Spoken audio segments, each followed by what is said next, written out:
കാലിക്കറ്റ് സർവകലാശാലയിലെ VC നിയമനം ഉടൻ ഉണ്ടാകും. നടപടികൾ വേഗത്തിലാക്കി ലോക് ഭവൻ VC നിയമനത്തിനുള്ള അപേക്ഷകരുമായി കൂടിക്കാഴ്ച ഞായർ തിങ്കൾ ദിവസങ്ങളിൽ തിരുവനന്തപുരത്ത് നടത്തും. കേരള, കാലിക്കറ്റ്, കണ്ണൂർ, MG സർവകലാശാലകളിലെ സീനിയർ പ്രൊഫസർമാരും സംസ്ഥാനത്തിന് പുറത്തുള്ളവരും അപേക്ഷിച്ചിട്ടുണ്ട്. വിവരങ്ങളുമായി ശാലിനി തിരുവനന്തപുരത്ത് നിന്ന് ചേരുകയാണ്. ശാലിനി, എന്തായാലും VC നിയമനം അത് ഉടൻ നടപ്പിലാക്കാനുള്ള നടപടികൾ തുടങ്ങിക്കഴിഞ്ഞു. നേരിട്ട് അവരെ കണ്ട് കാര്യങ്ങൾ വിലയിരുത്തി നിയമനത്തിലേക്ക് കടക്കുകയാണ്. പറയൂ ശാലിനി.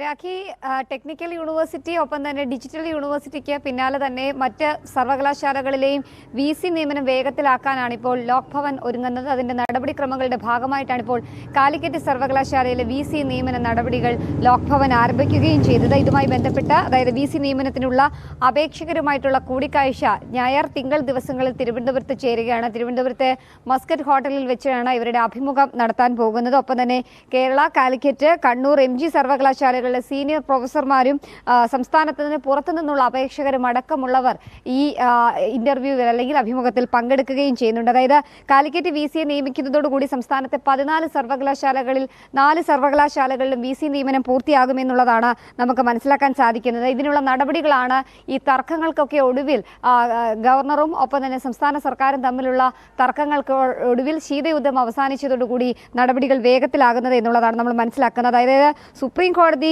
ഉത്തരവ് പ്രകാരമായിരുന്നു ഡിജിറ്റൽ സാങ്കേതിക സർവകലാശാലകളിലെ VC നിയമനങ്ങൾ ഗവർണർ നടത്തിയത്. അതുമായി ബന്ധപ്പെട്ട കമ്മിറ്റി അടക്കം രൂപീകരിച്ചതും അതിന്റെ ഭാഗമായിട്ടാണ്. പക്ഷേ കാലിക്കറ്റ് സർവകലാശാലയിലെ VC നിയമനവുമായി ബന്ധപ്പെട്ടുള്ള സെർച്ച് കമ്മിറ്റി ഗവർണർ നേരിട്ട് നിയമിക്കുകയും ചെയ്തിരുന്നു. അവിടെ പ്രശ്നങ്ങളോ അങ്ങനെയുള്ള ചർച്ചകളോ ഒന്നും തന്നെ ഉണ്ടായതുമില്ല. ഹൈക്കോടതി ഉത്തരവിന്റെ പശ്ചാത്തലത്തിലാണ് കാലിക്കറ്റ് സർവകലാശാല സെനറ്റ് പ്രതിനിധിയെ നൽകാൻ തയ്യാറായതോടുകൂടി ആ പ്രശ്നപരിഹാരം കൂടി പൂർത്തിയായി ഇപ്പോൾ നിയമന നടപടികളിലേക്ക് കടക്കുന്നത്. നമ്മൾ മനസ്സിലാക്കുന്നത് പ്രകാരം ഗവർണർ പ്രതിനിധിയായി Bengaluru Jawaharlal Nehru advance scientific research സെന്ററിലെ പ്രൊഫസർ GU കുൽക്കർണി ഉണ്ട്.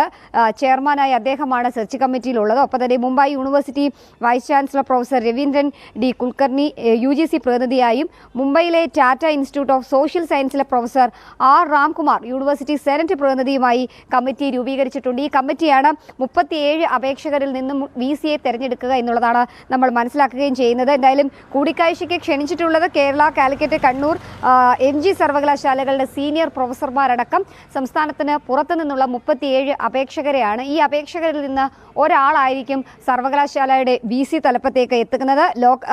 ലോക് ഭവന്റെ നടപടിക്രമങ്ങൾ പൂർത്തിയാക്കി ലൈസൺ ഓഫീസർ ഇതിന്റെ അന്തിമമായിട്ടുള്ള ഒരു റിപ്പോർട്ട് അല്ലെങ്കിൽ ഈ 37 പേരിൽ നിന്നുള്ള അന്തിമ പട്ടിക ഗവർണർക്ക് കൈമാറും. ആ പട്ടികയിൽ നിന്ന് 3 പേരടങ്ങുന്ന പട്ടികയിൽ നിന്നും UGC നിയമപ്രകാരം കമ്മിറ്റി അംഗീകരിച്ച ഒരാളെ VC ആയി നിയമിക്കുകയും ചെയ്യും. അതോടുകൂടി കാലിക്കറ്റ് സർവകലാശാലയിലും ഒരു സ്ഥിരം VC വരികയും ചെയ്യും. എന്തായാലും നിരന്തരമായി ഉന്നത വിദ്യാഭ്യാസ മേഖലയിൽ വലിയ രീതിയിലുള്ള തർക്കങ്ങൾക്ക് വഴിവെച്ചത് ഈ സർവകലാശാലകളുടെ VC നിയമനമാണ്. സർക്കാരും മുൻ ഗവർണറും ഇപ്പോഴത്തെ ഗവർണറും ഒക്കെ നേരിട്ട് യുദ്ധത്തിലേക്ക് എത്തിയതും വലിയ രീതിയിലുള്ള തർക്കത്തിലേക്ക് എത്തിച്ചതുമൊക്കെ ഈ ഒരു സർവകലാശാലകളുടെ VC നിയമനമാണ്. ആ VC നിയമനത്തിലാണ് ഇപ്പോൾ മഞ്ഞുരുങ്ങുന്നതും ഇത്തരത്തിലൊരു നടപടിക്രമങ്ങളിലേക്ക് കടക്കുന്നത് എന്നുള്ളതാണ് നമ്മൾ മനസ്സിലാക്കുകയും ചെയ്യുന്നത്. എന്തായാലും കഴിഞ്ഞ ദിവസമാണ് ടെക്നിക്കൽ യൂണിവേഴ്സിറ്റി, കേരള ടെക്നിക്കൽ യൂണിവേഴ്സിറ്റിയിലും ഡിജിറ്റൽ യൂണിവേഴ്സിറ്റിയും VCയെ നിയമിച്ചുകൊണ്ടുള്ള ഔദ്യോഗിക വിജ്ഞാപനം ഉത്തരവ് ലോക് ഭവൻ പുറത്തിറക്കിയത്. അതിന് പിന്നാലെയാണ് ഇപ്പോൾ കാലിക്കറ്റ് സർവകലാശാലയിലെ VC നിയമനം കൂടി വേഗത്തിലാക്കാനുള്ള നടപടികൾ ലോക് ഭവൻ സ്വീകരിക്കുകയും ചെയ്യുന്നത്. എന്തായാലും